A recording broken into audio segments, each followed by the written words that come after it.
লিখেছেন ওযুর সময় মাথায় ওড়না থাকা কি বাধ্যতামূলক? ওযুর সময় মাথায় ওড়না থাকা বাধ্যতামূলক নয়, বরং মাথার ওড়না ফেলে কেউ যদি ওযু করেন ওযু করতে পারেন। যদি তাকে কোনো গায়রে মাহরাম পুরুষ দেখার আশঙ্কা না থাকে, তিনি মাথার কাপড় চোপড় ফেলে ওড়না ফেলে মাথার তারপর তিনি ওযু করতে পারেন। বরং আমরা যখন ওযু করার জন্য মুখমণ্ডল ধৌত করব, তখন আমাদের কাপড় যদি মাথায় থাকে, অর্থাৎ ওড়না যদি টানা থাকে, তাহলে সেক্ষেত্রে এগুলোতে কিছুটা হলো পানি লেগে যাবে, ভিজে যেতে পারে। এই জন্য মাথার ওড়না না রেখে ওযু করা যাবে। যদি মাথার ওড়না রেখে আপনি ওযু করেন এবং আপনার ওড়না খুব একটা না ভেজে আপনার অসুবিধা না হয়, আপনি করতে পারেন।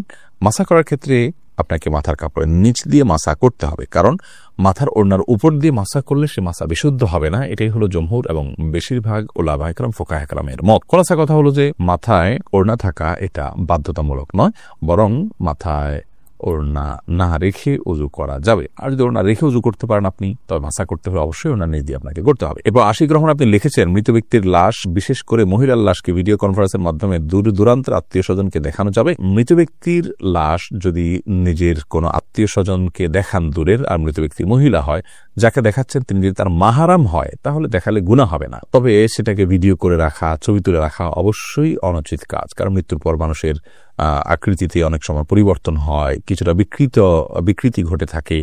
এগুলোকে ধারণ করা, রাখা বা বিভিন্ন জায়গায় প্রচার করানোর সময় মৃত ব্যক্তির জন্য অপমানের হয়, যেটা তিনি জীবদ্দশায় হয়তো পছন্দ করতেন না যে তার বিকৃত কোনো রূপকে কেউ প্রচার করুক। সেই জন্য রেকর্ড করে রাখা অনুচিত। তবে লাইভে যদি দেখানো হয় তার কোনো মাহরামকে, যাতে পর্দার কোনো বিধান লঙ্ঘন না হয়, তাহলে সেক্ষেত্রে কোনো হারাম কিছু হবে না বলে আশা করি। তবে মনে রাখতে হবে, খুব দ্রুততার সাথে আপনার দাফন কাফনের ব্যবস্থা করা, এই সমস্ত লাইভ কনফারেন্স এগুলো করতে যেন খুব বেশি বিলম্ব না করা হয়, সে বিষয়টি অনেক গুরুত্বপূর্ণ। কারণ জানাজা হাদিসে আসছে, জানাজা খুব দ্রুততার সাথে তোমরা দাও। ওমর ফারুক আপনি লিখেছেন, ওযু নষ্ট হয়ে গেলে আবার ওযু করে মোজার উপর মাসা করলে কি হবে? ওযু যদি নষ্ট হয়ে যায়, নতুন করে ওযু করেছেন, পরিপূর্ণ ওযু করেছেন, সে ওযুতে পাও ধুয়েছেন, এরপরে আপনি যদি মোজা পরেন, সে মোজার উপরে আপনার বাসাবাড়ি থাকলে 24 ঘন্টা পর্যন্ত যতবার ওযু করবেন, আর মোজা না খুলে পাও ধোয়ার পরিবর্তে মোজার উপরে এভাবে ভেজা হাত টেনে দিয়ে মাসা করলে চলবে। শর্ত হলো মোজা চামড়ার হতে হবে, অথবা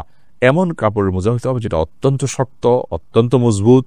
এমন না হয় যে মাসা করলেন আর ভেতরে ভিজে গেল, কিংবা মোজা পরলেন তো আপনার চামড়া দেখা গেল এত পাতলা, খুব বেশি ঠুনকো। বরং খুব মজবুত ধরনের কাপড়ের মোজা যদি হয়, যেটা পরে দীর্ঘ পথ হেঁটে যাওয়া যায়, এরকম মোজার উপরে মাসা করা জায়েজ হবে। দিলেরিয়া আরিফ আপনি লিখেছেন, স্বামী যদি স্ত্রীকে লক্ষ্মী বলে ডাকে, এতে কি গুনাহ হবে? না, এতে গুনাহ হবে না। তবে লক্ষ্মী এটা হিন্দুদের দেবতার নাম হওয়ার কারণে এইভাবে এটাতে না রেখে এটা বোঝায় এরকম অন্য কোনো কিছুতে ডাকা ভালো। তাছাড়া কারোর প্রতি ভালো লক্ষণ আছে, এসব গুলোর ভিত্তিতে অনেক সময় লক্ষ্মী বলা হয়। তো এই সমস্ত দৃষ্টিকোণ থেকে লক্ষ্মী বলা জায়েজ নয়। এমনিতেই আপনার আদর করে কেউ লক্ষ্মী বলে ফেললো, ওইরকম কোনো দৃষ্টিভঙ্গি তার নাই বা মাথায়ও তার সেটি নাই, তাহলে সেক্ষেত্রে তিনি গুনাহগার হবেন, ব্যাপারটি সেরকম নয়। তবে যে